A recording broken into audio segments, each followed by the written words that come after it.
Gold trusted gold buyers. మీరు తాకట్టు పెట్టిన బంగారాన్ని విడిపించి ఈ రోజు ఉన్న మార్కెట్ ధరకు కొనబడను. వాళ్ళు స్త్రీని ఓన్లీ ప్రొడక్షన్ మిషన్గా చూస్తూ ఉన్నారు. వాళ్ళు పిల్లల్ని పుట్టించి ఒక యంత్రంలాగా చూస్తూ ఉన్నారు. అంతకుమించి గొప్పగా ఏముంది? వాళ్ళు స్త్రీని గౌరవించిన సందర్భం ఏముంది?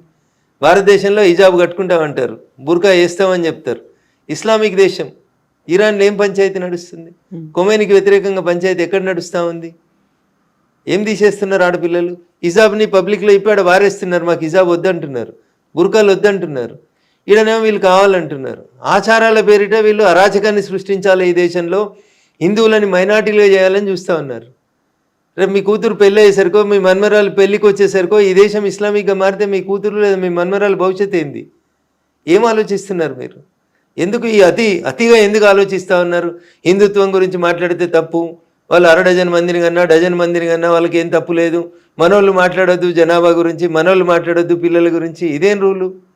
ఒకసారి చదువుండి చరిత్రను. 1947లో ఈ దేశం మతం పేరిట పాకిస్తాన్ భారతదేశంగా విడిపోయిన రోజు పాకిస్తాన్లో ఉన్నటువంటి హిందువుల సంఖ్య ఎంత? 2026లో ఈరోజు పాకిస్తాన్లో ఉన్న హిందువుల సంఖ్య ఎంత? ఒకసారి చూడురు లెక్క. భారతదేశం విడిపోయిన రోజు భారతదేశంలో ఉన్న ముస్లింల జనాభా ఎంత, భారతదేశంలో ఉన్న హిందువుల జనాభా ఎంత చూడండి. ఇలా జనాభాలో ఎంత వ్యత్యాసం వచ్చింది. డెమోగ్రఫీ మారుతుంది అంటున్నా. నీ దేశంలో జనాభా లెక్కలు మారుతున్నాయి అంటున్నా. దాన్ని మతం లెక్కలకు మారుస్తున్నారు. రోడ్డు మధ్యలో ఒక 2 ఇటుకలు పెట్టి దానికి ఆకుపచ్చ రంగేసి ఒక ఆకుపచ్చ జెండా వేసి రోడ్డు వెడల్పు వేయడానికి వీల్లేదు అంటున్నారు. నీ గుడి ఉంటే జేసీబీలు వచ్చి, ఇటాచీలు వచ్చి, పోలీసులు వచ్చి తీసేసిపోతున్నారు. 4 ఇటుకలు పెట్టి ఒక ఆకుపచ్చ జెండా పెడితే, రోడ్డు మధ్యలో పెడితే దర్గా అంటే కనీసం దర్గాని ముట్టలేని పరిస్థితి భారతదేశంలో ఉంది. ఏం మాట్లాడుతున్నారు మీరు? నవనీత్ రాణా గారు మాట్లాడితే తప్పేముంది? 4గురిని కాకపోతే 6గురిని కనుమని చెప్తుంది. ఒక ఆడపిల్లగా, ఒక ఎంపీగా ప్రజాస్వామ్యంలో ఏం జరుగుతుందో ఆలోచించి మాట్లాడి ఉంటుంది. దాన్ని ఎందుకు తప్పు పట్టాలి? అసదుద్దీన్ ఓవైసీని ఆలోచించుకోమని చెప్పుండ్రి. మీరు మహిళల్ని ఎక్కడైనా గౌరవిస్తున్నారా? మహిళలకి సమాన హక్కులు ఉన్నాయా మీ దాంట్లో, మీ మతంలో? అది మాట్లాడమనుండ్రి. ఏదో ఒక రోజు ఈ దేశానికి హిజాబ్ కట్టుకున్న ఆడబిడ్డ ప్రధానమంత్రి అవుతుందని మాట్లాడతాడు. అరే మీ దారుసలాంలో నీ ఎంఐఎం పార్టీలో ఎవరున్నారో చెప్పు. 7 ఎమ్మెల్యేలు ఉన్నారు, ఒక మహిళకి ఇచ్చినవా? 4-5 ఎమ్మెల్సీలని చేసినావు, ఒక మహిళకి ఇచ్చినవా? నువ్వు వచ్చి ఎప్పుడో ఒకసారి ఈ దేశంలో హిజాబ్ కట్టుకున్న ఆడపిల్ల ప్రధానమంత్రి అవుతుందంటే దాని అర్థమైంది. కవిత గారు ఎందుకు ఆలోచించవద్దు? హిందువులు ఏం చెప్పదలుచుకున్నాడు ఆయనే? అంటే ఈ దేశాన్ని మేము ఇస్లామిక్ దేశంగా మారుస్తున్నాము అని చెప్తున్నాడు. ఆలోచించమని రఘునందన్ అంటున్నాడు. 6గురిని కనుమని అన్నాడు అనుకో Raghunandan. What is wrong in it అంటున్నా. నీ ఆడపిల్లల్ని కాపాడుకోవడానికి, నీ మతాన్ని కాపాడుకోవడానికి, ఈ దేశ అస్తిత్వాన్ని కాపాడుకోవడం కోసం కనాల్సిన సందర్భం వస్తే కనుమని చెప్తాం. దాన్ని తప్పుపట్టే అధికారం ఎవరికి ఉంటుంది? ఒక ప్రధానమంత్రి అయితే ఇస్లామిక్ కంట్రీ అంటున్నారు. అదే ప్రెసిడెంట్స్ కూడా మన దగ్గర ఉన్నారు కదా. కలాం కూడా ఆయన ప్రెసిడెంట్ అయ్యాడు కదా. భారత ప్రజాస్వామ్య దేశంలో ప్రెసిడెంట్ గారి పాత్ర ఏంది, ప్రధానమంత్రి గారి పాత్ర ఏంది కవితకు తెలియదని నేను అనుకోవట్లేదు. మీరు అట్లా మాట్లాడడం తప్పు. దేనికి ఉండాల్సినటువంటి గౌరవం దానికి ఉంటుంది. రాష్ట్రపతికి ఉండాల్సినటువంటి గౌరవం రాష్ట్రపతికి ఉంటుంది. కానీ in a democratic country like India prime minister is the key post. అంటే ఏం చెప్పదలుచుకున్నాడు ఆయన? అసదుద్దీన్ ఓవైసీ ఏం మెసేజ్ ఇవ్వదలుచుకున్నాడు? ఎందుకు అర్థమవుతలేదు మీలాంటి మేధావులకి? ఏం చెప్తున్నాడు ఆయన? ఏం చెప్తున్నాడు? ఒక ముస్లిం మహిళ ఈ దేశానికి ప్రధానమంత్రి అవుతుంది కావద్దని నేను అంటలేను. అంటే అందులో కూడా ప్రోగ్రెసివ్నెస్ కనిపిస్తుంది. ఏం ప్రోగ్రెసివ్నెస్? ఎంఐఎం పార్టీకి మహిళను అధ్యక్షులు వేస్తే ప్రోగ్రెసివ్నెస్. అది హైదరాబాద్ ఎంపీ మహిళను పోటీ చేపిస్తే ప్రోగ్రెసివ్నెస్. నీ పార్టీలో ఉన్న 7 ఎమ్మెల్యేలలో సగం మంది ఎమ్మెల్యేలు మహిళలు ఉంటే ప్రోగ్రెసివ్ థాట్. నీవు నామినేట్ చేసినటువంటి 4 ఎమ్మెల్సీలలో 2 ఎమ్మెల్సీలు మహిళలు ఉంటే అది ప్రోగ్రెసివ్ థాట్. కానీ నువ్వు ఏం రెచ్చగొట్టగలుగుతున్నావు? నీ పార్టీలో ఎవరు మహిళలు ముందుకు రారు. కానీ ఈ దేశానికి ఒక ముస్లిం, ఒక హిజాబ్ కట్టుకున్న మహిళ ప్రధానమంత్రి కావాలని నేను కోరుకుంటున్నా, అవుతుంది భవిష్యత్తులో అని చెప్తున్నావు అంటే నువ్వు దేన్ని ప్రోత్సహిస్తున్నావు? దేన్ని ఎంకరేజ్ చేస్తున్నావు? మీ జనాభాను పెంచమని మీ వాళ్ళకి చెప్పకనే చెప్తున్నావు కదా. అకల్మన్కు ఇషారా బస్ కదా. ఈ మాత్రం కూడా హిందూ బంధువులు ఎందుకు అర్థం చేసుకోవద్దు? అప్పుడు మాట్లాడతారు. నవనీత్ రాణా మాట్లాడినా, రఘునందన్ మాట్లాడినా, రేపు ఇంకొకరు మాట్లాడినా బరాబర్ మాట్లాడతాం. నీ డెమోగ్రఫీని మారుస్తున్నారు వాళ్ళు. కొన్ని ఇప్పుడు వెస్ట్ బెంగాల్ పంచాయతీ అంతే ఏంది? మొత్తం బంగ్లాదేశ్ ముస్లింలని, రోహింగ్యాలని, మయన్మార్లో ఇస్లామిక్ దేశాలలో తన్నెల కొడుతుర్రు వాళ్ళని. బంగ్లాదేశ్లో రోహింగ్యాలు ఉండరు. బంగ్లాదేశ్లో ముస్లింలకు ఉండడానికి సవలతులు లేవు. వాళ్ళకి సవలతులు ఏడున్నాయి? భారతదేశంలో ఉన్నాయి. వెస్ట్ బెంగాల్కి వచ్చి ఆ మమతా బెనర్జీ గారు ఆధార్ కార్డు ఇస్తారు, అది తీసుకొని వచ్చి హైదరాబాద్లో పనిచేస్తారు. హైదరాబాద్లో రోహింగ్యాల కాలనీ వస్తుంది. కాంగ్రెస్ ముఖ్యమంత్రి వీఆర్ సెక్యులర్ అంటాడు. కాంగ్రెస్ ముఖ్యమంత్రి జూబ్లీ హిల్స్ ఎలక్షన్స్ అప్పుడు ఒక అడుగు ముందుకేసి కాంగ్రెస్ అంటే ముస్లిమ్స్, ముస్లిమ్స్ అంటే కాంగ్రెస్ అంటాడు. కరెక్ట్ చెప్పిండు రేవంత్ రెడ్డి గారు, ప్రత్యక్షంగా చెప్పినా పరోక్షంగా చెప్పినా. ఇందిరమ్మ భర్త ఫిరోజ్ గాంధీ గారు, వాళ్ళకంటే ముందు మాదంతా ముస్లిం మతం, మేమంతా అదే జాతీయులం, మా నాయకులంతా ముస్లింలే అని చెప్పకనే చెప్పిండు. అర్థం కావాల్సింది హిందువులకి, ఆలోచించాల్సింది హిందూ సమాజం.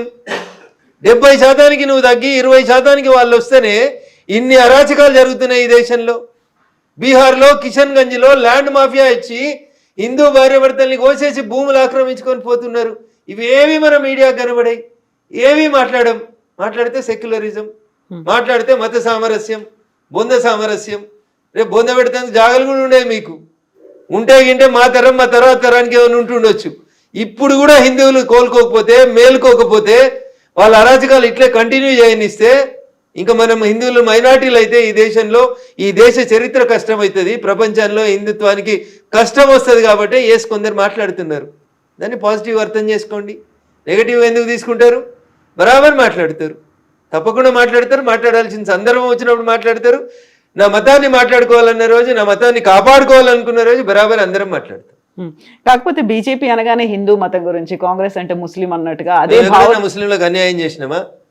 మేము ఎక్కడన్నా సిలిండర్లు ఇచ్చేటప్పుడు మీరు ముస్లిం కాబట్టి మీకు సిలిండర్ ఇవ్వద్దని చెప్పినామా? మేము ఎక్కడన్నా రోడ్ వేసేటప్పుడు ఇదంతా ముస్లిం బస్సు ఇక్కడ రోడ్ వేయకమని చెప్పినామా? ఏం మాట్లాడతారు కవిత గారు? మైన్సాల చూడు ఏం జరుగుతుందో. ఎంఐఎం మేయర్ అయితే హిందువుల ఇళ్ళ దిక్కు రోడ్ వేయ అంటాడు, నల్లా నీళ్ళు ఇయ్య అంటాడు. ఒకసారి చూడు ఏం జరుగుతుందో. బైన్సాకు ఇంటర్వ్యూ చేయండి, ఒకసారి తెలుస్తుంది. సకినాల మీద ఏం చేసిరో చూడు, హిందువుల మీద దాడులు ఎట్లా జరిగినాయో చూడు బైన్సాలో. ఇవేవి పనికిరావు మనకి. వాటి గురించి రఘునందన్ ఎందుకు మాట్లాడతాడంటాడు వాడు బైన్సాకి వెళ్ళి. ఎవరు మాట్లాడాలి? రఘునందన్ మాట్లాడకపోతే నువ్వు మాట్లాడు. బైన్సాలు ఉన్న హిందువులు మాట్లాడుండ్రి. బైన్సా పీస్ఫుల్గా ఉందా చెప్పుండ్రి.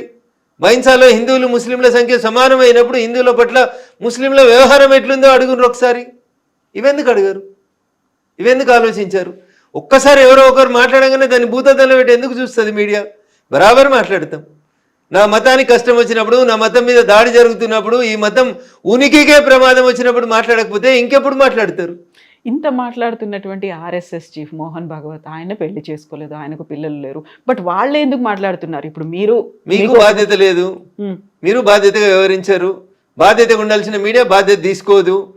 వారు ఈ దేశం కోసం తన జీవితాన్ని అంకితం చేసి దేశం కోసం పనిచేస్తూ ఏది మంచి ఏది చెడు అని చెప్తున్నారు. హిందుత్వాన్ని కాపాడకపోతే ఏం నష్టం జరుగుతుందో చెప్తున్నారు. దానికి పెళ్ళే కావాల్సిన అవసరం ఏముంది? 4 పెళ్లిళ్ళు చేసుకున్నటువంటి అసదుద్దీనో 5 పెళ్లిళ్ళు చేసుకున్నటువంటి ఇంకొక ఆయన్నో వాళ్ళ మతం గురించి మాట్లాడతలేరా? ఆడ తప్పెందుకో కనబడతలేదు మీకు. మరి వీడు ఏకపత్ని వ్రతుడు కాదు, వీడు ఇట్లా సిద్ధాంతాలు వల్లిస్తాడని చెప్పిరా? మీరు పెళ్లి చేసుకోకపోవడం నేరమా? దేశం కోసం జీవితాన్ని అంకితం చేయడం నేరమా? అట్లాంటి వాళ్ళు అంకితం చేసిరు కాబట్టి మీలాంటి వాళ్ళు కళ్ళు తెరుచుకోవాలని కోరుకుంటున్నాం కదా. కాకపోతే వాళ్ళు మాట్లాడుతున్నారు, వాళ్ళకి లేరు, వాళ్ళు పెళ్లి చేసుకోలేదు కదా, ఇంకొకరిని ఎవరినో కనమని చెప్పే బదులు వాళ్ళ ఇంట్లో వాళ్ళు చూసుకోవచ్చు కదా అనే ఒక మాట ఉంటుంది కదా. తప్పేముంటుంది దాంట్లో అంటున్నా. వాళ్ళు 100% ఈ దేశ హితం కోరుతూ మాట్లాడుతున్నారు. వాళ్ళు హిందూ సమాజ హితం కోరి మాట్లాడుతూ ఉన్నారు. దాంట్లో వారికి స్వార్థం ఎక్కడుంది? రఘునందన్ రావు వారికి ఒక కుటుంబం ఉండి, వారికి ఒక కొడుకునో ప్రధానమంత్రినో ముఖ్యమంత్రిని చేయాలనే స్వార్థం ఉండి మాట్లాడితే దాన్ని తప్పు పట్టాలి. అరే నేను పుట్టింది ఈ దేశం కోసం, నేను చచ్చేది ఈ దేశం కోసం అని అన్నీ వదిలేసి సర్వసంగ పరిత్యాగులై 24/7 ఈ దేశం కోసం, హిందుత్వం కోసం ఆలోచించే మోహన్ భగవత్ గారులను పట్టుకొని మీరు పెళ్ళి ఎందుకు చేసుకోలేదు, మీరు మాకు ఎందుకు బోధిస్తున్నారు అని అడిగితే నన్ను అడుగుమంటే ఇంకో మాట్లాడుతా. అన్నం తింటురా గడ్డి తింటురా అని కూడా అడుగుతాను నేను. వారు ఏం చెప్తున్నారు? వారి కోసం పనిచేయమని అడుగుతుండ్రా? జెండా కోసం పనిచేయమని అడుగుతుర్రా? దేనికోసం పనిచేయమని అడుగుతున్నారు? ఎవరి కోసం పనిచేయమని అడుగుతుండ్రు? ధర్మాన్ని రక్షించమని చెప్పురు. ఆ ధర్మం ప్రపంచానికి అవసరం అని చెప్తున్నారు. దాంట్లో తప్పేం కనబడింది మీకు? మీకు కూడా ఒకరే. సో నేను తెలియక చేసిన పొరపాటు, అది సరిదిద్దుకోవడానికి అవకాశం వచ్చింది కాబట్టి నా కూతురికి చెప్పిన, 3 గాను 4 గాను పెట్టాను. ఇప్పుడు 2 ఆడపిల్లలు, ఆ తర్వాత ఇంకిద్దరినైనా కానీ తల్లి అని చెప్పినాను. నష్టమేం లేదు అని చెప్పినాను. What is wrong in it? నేను పొరపాటు చేసినాను, నాకు తెలియక చేసినాను, నేను సరిదిద్దుకుంటున్నాను. That's great. Yeah, what is she saying? ఏమంటున్నారు మీ అమ్మాయి? ఓకే అన్నది, దానికి తప్పేముంది, చేస్తా డాడీ అన్నది. Okay, that's great. Best wishes to her. Thank you. So ఇప్పుడు మనం కొంచెం హిందువుల దగ్గర నుంచి పక్కకు వచ్చేస్తే, గాదే ఎన్ఐఏ అరెస్ట్ చేసిన తర్వాత వచ్చినటువంటి రాజ్యం పెట్టినటువంటి కష్టంలో భాగంగా ఇప్పుడు ఆయనకి బెయిల్ రావట్లేదు. ఒక అనాథలకి ఆయన అమ్మా నాన్నగా ఉండి సేవలు చేస్తున్నారు. ఇప్పుడు రీసెంట్గా వాళ్ళ మదర్ కూడా చనిపోయారు నిన్న సాయంత్రం. సో ఆయన రిలీజ్ చేస్తారా చెయ్యరా? రాజ్యమే చంపింది వాళ్ళ అమ్మని అనేటువంటి కామెంట్స్. ఎక్కువ ఫ్రీడమ్ ఆఫ్ స్పీచ్ ఇస్తే ఎక్కువ మాట్లాడనిస్తే ఇవే మాట్లాడతారు. ఓకేనా తల్లి? ఇంతకంటే ఎక్కువ దాని గురించి నేను మాట్లాడాల్సింది ఏం లేదు. సోషల్ మీడియాలో వచ్చింది, నేను మిమ్మల్ని అడుగుతున్నాను. పోలీసు వాళ్ళని చంపిన రోజు రాజ్యం లేదా? ఎవడిచ్చింది నీకు అధికారం? ఏ డెమోక్రసీ ఇచ్చింది? పోలీసు వాళ్ళని చంపే అధికారం నీకెక్కడిది? నువ్వు మంచిగా ఉండాలి కానీ నీ పక్కింటోడు తుపాకీ పట్టుకొని పోవాలనే ఉద్బోధన నువ్వెట్లా చేస్తావు? మోహన్ భాగవత్ గారు అది చేస్తలేరు కదా. ఆయనే దేశం కోసమే పనిచేస్తుండు, మనల్ని దేశం కోసమే పనిచేయమని అడుగుతున్నారు. వీళ్ళేం చేస్తారు? వీళ్ళు సమాజంలో పెద్ద మనుషులం, పేరున్నోళ్ళం అని పేరు తెచ్చుకోవాలి, వీళ్ళు మాత్రం పక్కింటోళ్ళ పిల్లని జడగొట్టి తుపాకీ పట్టుకోమని జడగొట్టాలి. ఇదా మీరు చెప్పేది? దానికి రాజ్యం హింస చేసిందా? ఏ రాజ్యం గురించి మాట్లాడుతురు? ఏ రాజ్యాంగం గురించి మాట్లాడుతురు? అంబేద్కర్ గారు రాసిన రాజ్యాంగం మిమ్మల్ని తుపాకీ పట్టుకోమనేదా? అంబేద్కర్ గారు రాసిన రాజ్యాంగం ప్రజల చేత ఎన్నుకోబడినటువంటి ప్రభుత్వాన్ని కూలదోయమని చెప్పిందా? అది ప్రజాస్వామ్యం కాదా? మీరు అంబేద్కర్ గారి కంటే ఎక్కువ ఆలోచిస్తారా? మీకు అంత తెలుసా డెమోక్రసీ? మీరు అంత చదివిరా భారత రాజ్యాంగాన్ని? ఏది పడితే అది మాట్లాడడం ఫ్యాషన్ అయిపోయింది రిపోర్టర్ మిత్రులందరికీ. ఏం చెప్పింది? రాజ్యం హింస చేసిందా? ఇప్పుడు నేను మిమ్మల్ని కత్తిపెట్టి పొడుస్తుంటే మీరు నన్ను పొడవరా? కత్తిపెట్టి పొడుస్తుంటే సంపేరే నిల్చుంటారా? ఏం మరి నేనైతే నిల్చు. బట్ పవర్ ని మిస్యూజ్ చేస్తున్నారు అనే మాట మీకేం తెలుసు పవర్ గురించి? వాళ్ళ జైలుకు పోతున్నటువంటి పెద్ద మనుషుల్ని ఏం పని చేయమని చెప్పింది సమాజం, ఏం పని చేయమని చెప్పింది రాజ్యాంగం, వాళ్ళు ఏం చేస్తారో మీకు ఏం తెలుసు? ఏం తెలుసు అంటున్నా? ఏం తెలుసు అని మాట్లాడుతున్నారు మీరు? ఎవరి గురించి తెలుసు మీకు? చనిపోయిన ప్రొఫెసర్ గురించి తెలుసా? బతుకున్న ఇన్నయ్య గారి గురించి తెలుసా? ఎవరి గురించి తెలుసు మీకు? ఏం తెలుసు మీకు? ఏం తెలుసు చెప్పుర్రి? వాళ్ళు ఏం పని చేసిరో చెప్పుర్రి. ఏం తెలియకుండా ఏదో మీదికి చూసుకొని వచ్చి మాట్లాడితే ఎట్లా? ఒకసారి డీప్గా పోయి చూడుండ్రి. వాళ్ళు పుట్టింది ఎక్కడ, పెరిగింది ఎక్కడ, వాళ్ళు ఏం చేసిరు, వాళ్ళ జీవితకాలంలో ఏం జరిగింది ఒకసారి గమనించుండ్రి. ఏం తెలుసు అని మాట్లాడతారు? భారత రాజ్యాంగాన్ని గౌరవించిన వాళ్ళని రాజ్యాంగం ఎట్లా గౌరవిస్తుంది? భారత రాజ్యాంగం మీద విశ్వాసం లేదు, ప్రజల చేత ఎన్నుకోబడిన ప్రభుత్వం మీద విశ్వాసం లేదు, మేము ప్రభుత్వాన్ని కూలదోస్తాం, ప్రభుత్వం మీద తుపాకులు పట్టుకొని యుద్ధం చేస్తాం అంటే ఏం చేయాలి ప్రభుత్వం? ఏం చేయాలి ప్రభుత్వం? ఏం చెప్పారు అంబేద్కర్ గారు? 5 ఏళ్ళకి ఒకసారి ఓటేయమన్నారు. మీ ఓటుకి ఎంత విలువ ఉందో నా ఓటుకు అంతే విలువ ఉంది అన్నారు. ధనవంతుని ఓటుకు అంతే విలువ ఇచ్చిర్రు, బలహీనుని ఓటుకు అంతే విలువ ఇచ్చిర్రు, ఆడబిడ్డల ఓటుకు అంతే విలువ ఇచ్చిర్రు, మగవాళ్ళ బిడ్డ ఓటుకు అంతే ఇచ్చిర్రు. ఆ డెమోక్రటిక్ వేలో ఎన్నుకోబడినటువంటి భారత ప్రభుత్వాన్ని ఎవరో 4 లేదా 40 మంది లేదా 4000 మంది తుపాకులు కట్టుకొని కూలగొడతాం, కాల్చేస్తాం, పడగొడతాం, అమాయకులందరినీ చంపేస్తామంటే చూస్తూ కూర్చోవడాన్ని రాజ్యం ఎట్లా అంటారు? రాజ్యం డ్యూటీ చేయాల్సిందే కదా. భారత రాజ్యాంగం ఏం చెప్తుంది? ప్రజల చేత ప్రజల కొరకు ప్రజలే ఎన్నుకున్నటువంటి ప్రభుత్వం ప్రజల్ని కాల్చేస్తుంటే ఏం చేయాలి? కాల్చేస్తుంటే చూస్తూ కూర్చోవాలా? ఏంది రాజ్యం బాధ్యత? ఏంది? మీకు ప్రొటెక్షన్ ఇచ్చుడు కాదా? మిమ్మల్ని ఇట్లా మాట్లాడిస్తుంది అంటే ప్రభుత్వమే కదా మీకు రక్షణ ఇస్తుంది కాదా? భారత ప్రజాస్వామ్యానికి వ్యతిరేకంగా మాట్లాడుతున్న వాళ్ళని, హింసని ప్రేరేపిస్తున్న వాళ్ళని, నేను మంచిగా ఉండాలి కానీ పక్కింటోడు తుపాకీ పట్టుకోవాలని కోరుకునేటోళ్ళని ఖచ్చితంగా రాజ్యం శిక్షిస్తుంది. సో ఇప్పుడు అందులో మీరున్నా, ఎవరున్నా, ఎల్లయ్యున్నా, మల్లయ్యున్నా శిక్షించబడతాడు. జనజీవన స్రవంతిలోకి వచ్చారు. ఆ తర్వాత 100కు పైగా పిల్లలకి ఆయన ఒక ఆశ్రమం కట్టించి చేస్తున్నారు. ఒక సేవలు చేస్తున్నటువంటి ఒక పర్సన్ ని తీసుకెళ్లిపోయారు. So I don't want to comment anything more than this. Okay, మీకేం తెలియదు కాబట్టి మీరు అట్లా మాట్లాడుతున్నారు. మాకు తెలుసు కాబట్టి మేము మాట్లాడదు కాబట్టి మాట్లాడతలేదు. ప్రభుత్వం తన పని తాను చేసుకోబోతుంది.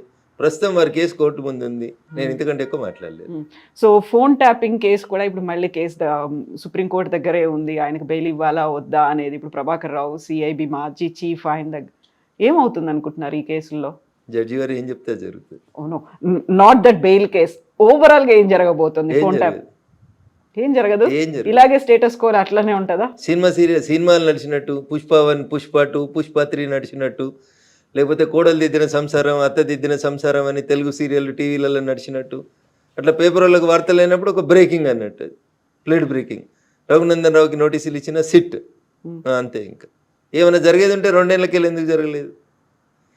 బువ్వ ఉడికిందా లేదా 2 మెతుకులు చూస్తే తెలుస్తుంది. ఈ ప్రభుత్వం ఏం చేస్తుందా చేయదా అనేది గరణి పడుతుంది కదా. 2 ఏళ్ళకెళ్ళి దిగుతూనే ఉన్నారు కదా. 1వ సిట్టు, 2వ సిట్టు, 3వ సిట్టు, 4వ సిట్టు, ప్రభుత్వం పోతుంది, అయిపోతుంది. ఇంకో 3 ఏళ్ళ పడేది ఇట్లనే కంటిన్యూ అవుతుంది. అంతకంటే గొప్పగా ఏమవుతుందని మీరు కలగంటారు చెప్పురు. నేను చెప్తా, ఏం చేయగలుగుతారు వాళ్ళు? ఏం చేయలేరు. ఎందుకంటే ఇప్పుడు వాళ్ళు కూడా ట్యాపింగ్ చేస్తారు కాబట్టి. మీది అవుతుందా? అవుతుంది, డెఫినెట్గా అవుతుంది. నా ఫోన్ ట్యాప్ కదని మీరు ఎందుకు అనుకుంటారు? అప్పుడు వాళ్ళు చేసిరు, ఇప్పుడు వీళ్ళు చేస్తున్నారు. కాకుండా మీరు ఇప్పుడు బీజేపీ ఎంపీగా ఉన్నారు, రాష్ట్ర ప్రభుత్వం అయితే ఏమవుతుంది? అప్పుడు బీజేపీ రాష్ట్ర అధ్యక్షుడు ఉన్న బండి సంజయ్ ఫోన్ ట్యాప్ చేయలేదా? కిషన్ రెడ్డి గారు ఫోన్ ట్యాప్ చేస్తలేరా? చేస్తూనే ఉంటారు అంతే. వాళ్ళకి నచ్చకపోతే అది ఒక రకమైనటువంటి ఇది అన్నట్టు పోలీసులు చేసేటువంటి ఒక డ్యూటీ అది అంతే. సో మరి మీరెందుకు కంప్లైంట్ చేయలేదు, లేకుంటే దానికి సంబంధించి మీరు ఎందుకు అందరికంటే ముందు మాట్లాడలేదు? మాట్లాడింది నేనే. No, ఇప్పుడు మీద అవుతోంది, ఏం ఇప్పుడు కూడా మాట్లాడతాం? ఇప్పుడు ఏం కూడా చేస్తాం? అవుతోంది ఏం అనేది. చేస్తలేమో అంటారు, చేస్తలేమో అని చెప్తారు అంతే. ఏం చేస్తారు ఇంకా అంతకంటే. అప్పుడు పాత ప్రభుత్వం అదే చెప్పింది, ఇప్పుడు ఈ ప్రభుత్వం కూడా అదే చెప్తుంది. దాంట్లో తేడా ఏముంటుంది? ఏముండదు. సో ఈ కేసులు ఇవన్నీ ఎప్పుడు బయటకు వస్తాయి మరి? ఇప్పుడు జరిగేటువంటి ఏం విషయాలు, రావు. ఫోన్ ఏం ట్యాపింగ్ బయటకు వస్తాయి అనుకుంటారు మీరు? ఏం జరగదా? ఏం బయటికి రావు, ఎవరిని ఉరి తీయరు అంతే. వాళ్ళు వీళ్ళని తిడతారు, వీళ్ళు వాళ్ళని తిడతారు, వాడు కొట్టినట్టు చేస్తాడు, వీడు ఏడిచినట్టు చేస్తాడు. అంతకుమించి వాళ్ళిద్దరు ఏం చేసేది ఉండదు. కాంగ్రెస్ టీఆర్ఎస్ రెండు తోడు దొంగలే, ఏం చేయలేరు వాళ్ళు, ఏం చేయరు. ఏమన్నా చేస్తే మేము అధికారంలోకి వచ్చినాక చేస్తాం, వాళ్ళని ఇద్దరిని మడతేస్తాం, మేమే ఇస్తాం. కేవలం రాజకీయంగా టైం పాస్ అంతేనా? ఇప్పుడు టీఆర్ఎస్ చేసిందంటే ఇప్పుడు కాంగ్రెస్ చేస్తుందని. వేరే పార్టీలలో ఉన్నటువంటి రాజకీయ నాయకుల్ని వేధించేందుకు వాడుకునేటువంటి ఒక వెపన్ అది అంతే, అంతకుమించి వాళ్ళు చేసేది ఏమన్నా. So Congress party 2 years complete చేసుకుంది ఇక్కడ గవర్నమెంట్ని, రేవంత్ సర్కార్. ఏమనిపించింది ఈ 2 ఏళ్ల పాలన మీకు? మళ్ళీ 20 ఏళ్ళ దాకా అధికారంలోకి రాకుండా పాలిస్తున్నాడు. మళ్ళీ 20 ఏళ్ళు ఎవడు చేయి గుర్తు కోట వేయకుండా పరిపాలిస్తున్నాడు. మళ్ళీ నెక్స్ట్ కూడా మేమే వస్తాము అనేటువంటి మాటను బహిరంగ సభల్లో ఆయనే చెప్తున్నారు. అట్లా చెప్పకపోతే ఏం చెప్తారు? రేపే మా ప్రభుత్వం పడిపోతుందని చెప్తారా? అట్లా చెప్తే ఈ 3 ఏళ్ళు కూడా నడవదు కదా సంసారం. ఓకే, రేపు చచ్చిపోయేటాడు కూడా రేపు నేను ముఖ్యమంత్రిని అవుతానే చెప్తాడు. అట్లా చెప్పడం అది ఆశ అంతే, అట్లే చెప్తారు. అంతేగాని రేపు మేము మళ్ళీ అధికారంలోకి రామని చెప్పిండు అనుకోరు రేవంత్ రెడ్డి గారు, ఈ 3 ఏళ్ళు గవర్నమెంట్ నడుస్తుందా? నడుస్తుందా చెప్పుండ్రి? నడవనియరు. అందుకని అట్లే చెప్పాలి. ఆ కుర్చీలో మీరు కూర్చుంటే కూడా అదే చెప్తారు. ఇంకో గంట అయితే పదవి వీకేస్తారంటే కూడా నేనే ముఖ్యమంత్రిని అని చెప్తారు. కర్ణాటక చెప్తలేరు, సిద్ధరామయ్యను శివకుమార్. ఎప్పుడు మారుతుందో తెలియదు. మ్యూజికల్ చైర్స్ అట్లే చెప్తూనే ఉంటారు వాళ్ళు, ఇద్దరు చెప్తూనే ఉంటారు. అధిష్టాన నిర్ణయమే తుది నిర్ణయం అని. సో ఇక్కడ 3 ఏళ్ల పాటు రేవంత్ రెడ్డి ఉంటారా మరి? ఉంటారనే అనుకుంటున్నా. ఓకే, వాళ్ళకి అంతకంటే మంచి ఆప్షన్ కనబడుతుందని నేను అనుకుంటలేదు. సో నెక్స్ట్ వచ్చేది మేమే అనేటువంటి మాట అటు కాంగ్రెస్ చెప్తోంది, ఇటు బీఆర్ఎస్ కూడా చెప్తుంది.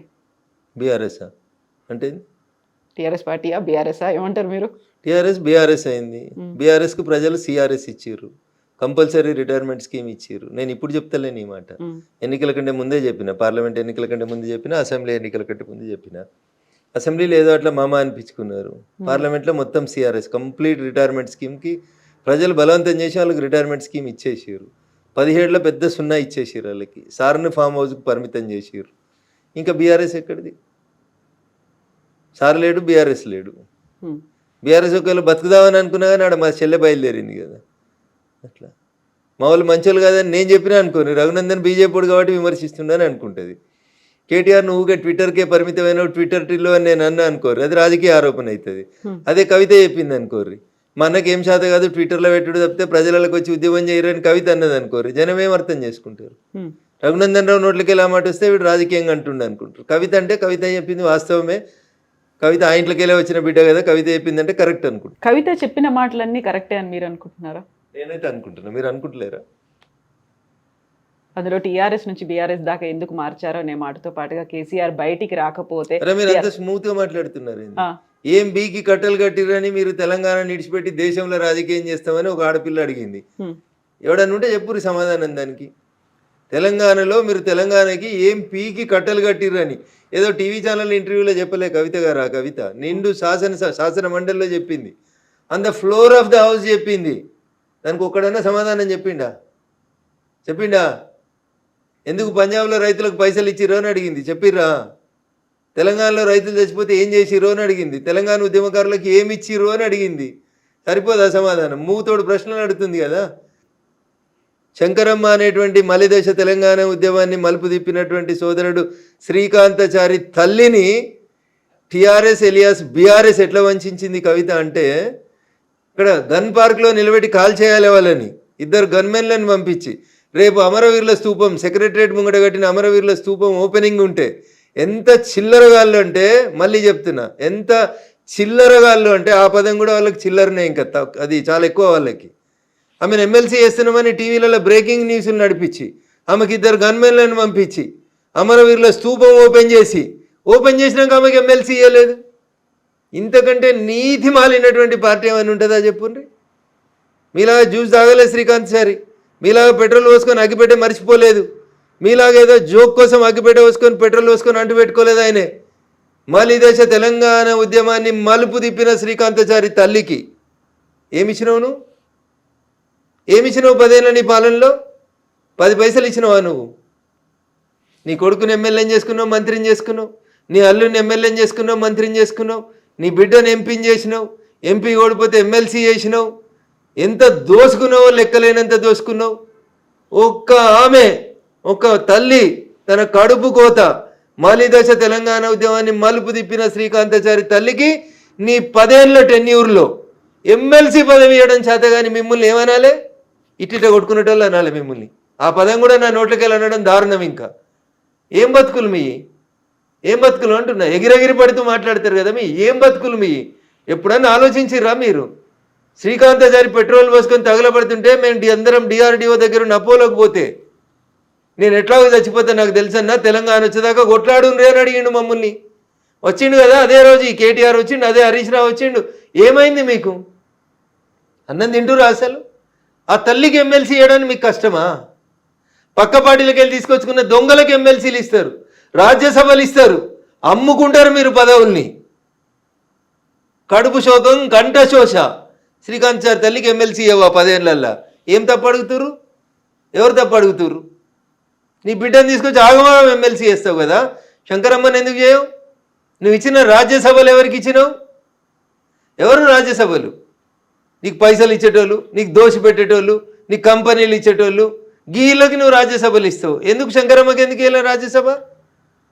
ఏం తక్కువ చేసింది మలిదశ తెలంగాణ ఉద్యమానికి శంకరమ్మ? సో ఇప్పుడు మీరు ఒక మాట ఈ మధ్య కాలంలో అన్నారు, ఘర్ వాపసి, బీజేపీని వదిలి కాంగ్రెస్ లోకి వెళ్ళిన వాళ్ళు మళ్ళీ తిరిగి వస్తున్నారు, వచ్చే ఆలోచన నేను వస్తున్నారు అని చెప్పలే, వచ్చిర్రు అని చెప్పలేదు, రావాలని కోరుకుంటున్నా అని చెప్పిన. ఎందుకంటే మీరు మమ్మల్ని వద్దనుకొని పోయిన తర్వాత జరిగిన పరిణామాలన్నీ మీరు ఆలోచించుకొని విఘ్నతతోటి అక్కడ మీకు ఏం గౌరవం లేదు, గుర్తింపు లేదు కాబట్టి వెనక్కి వస్తే ఇక్కడ కొంచెం గౌరవం గుర్తింపు ఉంటుంది, రండి మిత్రులారా అని చెప్పిన మాట వాస్తవం. కాకపోతే అధికార కాంగ్రెస్ పార్టీని వదిలిపెట్టి మళ్ళీ బీజేపీకి వస్తారంటారా? ఎప్పుడు పుట్టి మునుగుతుందో తెలియనప్పుడు ఆ పుట్టిలో ఎవరు ట్రావెల్ చేస్తారు కవిత గారు? గోదావరి నడి మధ్యలో ఉన్నారు, పుట్టికి రంధ్రం పడ్డది, పుట్టి ఎప్పుడు మునుగుతుందో తెలియదు. అట్లాంటప్పుడు ఎందుకుంటారు అందులో? ఎవరుంటారు? రాజకీయ నాయకుడు అనేటోడు తానున్న పార్టీ బతకాలి, తాను బతకాలి, ప్రజలకు సేవ చేయాలని అనుకుంటే ఆలోచించుకుంటాడు.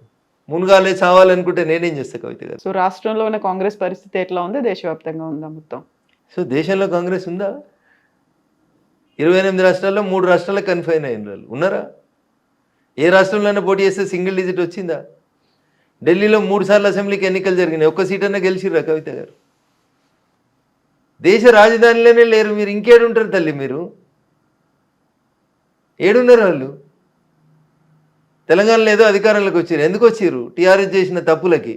భారతీయ జనతా పార్టీ ఆ రోజు కొంచెం 1-2 జరగరాని సంఘటనలు పార్టీలో జరగడం వల్ల అట్లా అయింది. అట్లా అంతకుమించి కాంగ్రెస్ ఎక్కడ తెలంగాణలో? కర్ణాటకలో కాంగ్రెస్ వచ్చినాక తెలంగాణలో కాంగ్రెస్ బతికింది. అంతకుముందు కాంగ్రెస్ ఎక్కడుంది? ఎవరు ఆలోచించారు కాంగ్రెస్ గురించి? కొట్లాడింది మేము, యాంటీ టీఆర్ఎస్ వేవ్ని తయారు చేసింది మేము, టీఆర్ఎస్ను దించాలనే ఆలోచన ప్రజలకు కల్పించింది మేము, టీఆర్ఎస్ని దించవచ్చు అని చెప్పింది దుబాకు ఉప ఎన్నిక ఫలితం. ఇవి కదా. అంతకుముందు అది పెద్ద శత్రు దుర్భేద్యమైన కోట కదా. వాళ్ళు సిట్ అంటే మీరు సిట్టు, వాళ్ళు స్టాండ్ అంటే స్టాండు, వాళ్ళు రాహుల అంటే రాహులు, వాళ్ళు ఎంకన్నా అంటే ఎంకన్నా. అంతకుమించి ఏం నడిచింది? అప్పుడు ఏం నడవలే కదా. మేం కదా మొదలుపెట్టింది, బీజేపీ వాళ్ళం కదా. దుబ్బాకలు కొట్టినా, హుజరాబాద్లో కొట్టినా, ఇంకేం చేసినా మేం కదా టీఆర్ఎస్ని ఢీ కొట్టగలుగుతాం, టీఆర్ఎస్ని దించగలుగుతాం అనే ఒక వాతావరణాన్ని క్రియేట్ చేసింది మేం కదా. మేము 3 రాళ్ళు పెట్టినాం, అండబెట్టినాం, నీళ్లు పోసినాం, ఎసరేసినాం, బియ్యం పెట్టినాం, అన్నం వండుకొని కాంగ్రెస్ వాడు తినిపోయింది అంతే. అండ దించడంలో మేము 1 నిమిషం ఆలస్యం చేసినాం అంతే, వాళ్ళు ఎత్తుకుపోయారు గద్దల్లాగా. సో ఆలస్యాన్ని సెటరేట్ చేసుకున్నారా మీరు అనే అనుకుంటున్నాం. మొత్తం అంతా అప్పుడు గతంలో వచ్చినటువంటి 1-2 ప్రాబ్లమ్స్, సమస్యలు అన్నారు, అవన్నీ కూడా సరిదిద్దుకొనే ముందుకు పోతున్నాం. జరిగిన పొరపాట్లను సరిదిద్దుకొని ముందుకు పోతుంటేనే పార్టీలైనా మనుషులైనా ముందుకు పోతూ ఉంటారు. మా వల్ల జరిగిన ఏంది అనేది మాకు అర్థమైన తర్వాత అవి మళ్ళీ జరగకుండా వాటి సరిదిద్దుకునే ముందుకు పోతారు. దానికి సంబంధించి మొత్తం గ్రౌండ్లో ఆ ప్రాపర్గా ప్రిపరేషన్స్ అనేవైతే ఉన్నాయో, ఒక్కొక్క అడుగు పేర్చుకుంటూ వెళ్ళేట్టుగా సమన్వయం. ఎలక్షన్స్ అంటే ఏంది తల్లి చెప్పు? ప్రజలు తీసుకునే నిర్ణయం, ప్రజల్ని ప్రభావితం చేయాల్సినటువంటి అంశాలు ఏంది, చేస్తున్న అంశాలు ఏంది, ప్రజలకు మనం ఎట్లా దగ్గరకు కావాలి, ప్రజలకు మనం ఎట్లా మేలు చేయాలి, ప్రజల్ని ఎట్లా సేవ చేయాలి, ప్రజల మన్ననలు ఎట్లా పొందాలి. ఇంతకు మించి మీరు అనుకున్నట్టు మేము మందు వంచలేము, మేము పైసలు వంచలేము. కాబట్టి we have our own limitations. మేము ప్రజల్ని ఎడ్యుకేట్ చేసి ప్రజలకు ఏది మంచి ఏది చెడు అనేది చెప్పి ఎందుకు భాగ్యనగరంలో కాషాయం జెండా ఎగరాలనేటువంటి విషయంలో ప్రజల్లో చైతన్యవంతం తెస్తూ ఉన్నాం. పోయినసారి సెకండ్ లార్జెస్ట్కి వచ్చినాము, ఈసారి ఫస్ట్ లార్జెస్ట్కి వస్తాం, మేమే గెలుస్తామని చెప్తున్నాం. So west Bengal west Bengal మాదే. బీహార్ కంటే ముందు మీరు మాదే అనుకుర్రా? అనుకోలేదు కదా. బీహారు మాదే, వెస్ట్ బెంగాల్ కూడా మాదే. బీహార్కి వెళ్ళి నదులన్నీ వెస్ట్ బెంగాల్ వైపు పోతుంటాయి. సో బీహార్లో మొదలైంది, వెస్ట్ బెంగాల్లో ముగుస్తుంది. Okay. So special intensive revision మీద విపరీతమైనటువంటి కామెంట్లు వస్తున్నాయి, వ్యతిరేకత వస్తుంది, భిన్నమైనటువంటి అభిప్రాయాలు, విమర్శలు ఇవన్నీ కూడా ఉన్నాయి కదా. థర్డ్ ఫేజ్ తెలంగాణలోనే ఉండబోతోంది అనేది ఎలక్షన్ కమిషన్ అనౌన్స్ చేసింది. ఇక్కడ ఎన్ని బోగస్ ఓట్లు ఉన్నాయని మీరు అనుకుంటున్నారు? ఇప్పుడు నేను ఉదాహరణకి నా మెదక్ పార్లమెంట్ పరిధిలో పటాన్చెరు అసెంబ్లీ నియోజకవర్గ పరిధిలో ఐలాపూర్ అనే ఒక విలేజ్ ఉంది. This is an open challenge to the media. నిజంగా మీలో సిన్సియారిటీ ఉండి మీరు అనుకున్నట్టు మిమ్మల్ని మీరు ఫోర్త్ ఎస్టేట్ అయితే, మీరు రాసే వార్తలలో, మీరు చేసే పనిలో మీకు నిజాయితీ ఉంటే, ఐలాపూర్ అనేటువంటి ఒక తాండాలో, ఐలాపూర్ అనే ఒక గ్రామ పంచాయతీలో ఒరిజినల్ ఓటర్లు 1250 ఓటర్లు. ఎన్నికల సందర్భంగా ఆ ఓటర్ల సంఖ్యను 2700 పైచిలకు పెంచారు. సో డబుల్ కంటే ఎక్కువ ఉన్నారు. శ్మశానంకు నెంబర్ వేసి, వాటర్ ట్యాంక్ నెంబర్ వేసి, గ్రామ పంచాయతీకి నెంబర్ వేసి, నేను రాహుల్ గాంధీ గారిలో వేగ ఆరోపణ చేస్తలేను.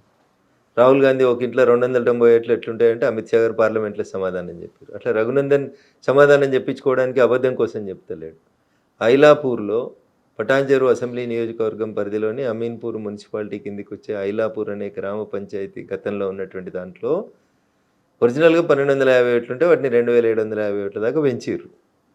ఇవన్నీ బోగస్ ఓట్లని అప్పుడున్నటువంటి సర్పంచ్ గారు, ఎంపీ ఎన్నికల కంటే ముందు నేను, జిల్లా కలెక్టర్ గారు, అంటే తహసీల్దార్ గారు, ఆర్డీఓ గారు, జిల్లా కలెక్టర్ గారు, ఆఖరికి రాష్ట్ర ఎన్నికల కమిషన్ కూడా కంప్లైంట్ ఇచ్చినాం కవిత గారు. ఎప్పుడు ఎంపీ ఎలక్షన్. సో ఇవన్నీ కూడా జిహెచ్ఎంసీ ఎలక్షన్స్ ముందే అయితే జరగవు, నెక్స్ట్ రాబోయేటువంటి అసెంబ్లీ ఎన్నికల కోసమే జరుగుతాయి కదా. ఇప్పుడు వచ్చే ఫస్ట్ నుంచి ఏమి ఉన్నట్టుంది కదా, తెలంగాణలో కూడా ఏప్రిల్ 1 నుంచి ఏమి ఉన్నట్టుంది కదా సార్. జరుగుతుంది కంపల్సరీ, అన్ని రాష్ట్రాల్లో జరుగుతుంది, ఇక్కడ కూడా జరుగుతుంది. తెలంగాణ ఏం దానికి అతీతం కాదు, భాగ్యనగరం ఏం దానికి అతీతం కాదు, అంతటా జరుగుతుంది సార్, దేశవ్యాప్తంగా సార్ జరుగుతుంది. ఎవరికి ఇష్టమైనా కష్టమైనా జరుగుతుంది. సో హైదరాబాద్ కంటే భాగ్యనగరం అనడానికే మీరు ఇష్టపడతారా?